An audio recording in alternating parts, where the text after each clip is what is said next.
Samantala, para naman po sa mga sariwang balita na nakalap namin mula dito, ipatutupad na po ng Metropolitan Manila Development Authority o MMDA sa darating na buwan ng Disyembre ang Bus Stop Segregation Program. Ito'y matapos na magkasundo ang panig ng MMDA at nang may 79 na bus operator sa Metro Manila sa isinagawang pagpupulong kahapon dito mismo sa tanggapan ng ahensya.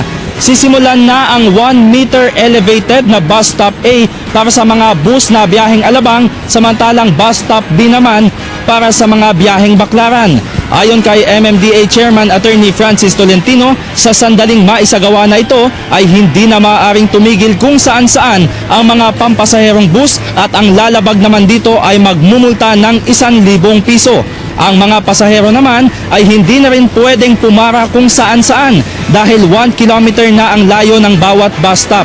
Umaasa naman si Chairman Tolentino na mas mapapaigting pa ang disiplina sa kalsada matapos ngang maipatupad ang nasabing programa at mababawasan ng 40% ang masikip na trapiko na dulot ng mga bus stop. At yan po naman ang mga balita at impormasyon na aming nakalap mula dito sa tanggapan ng MMDA sa Makati City.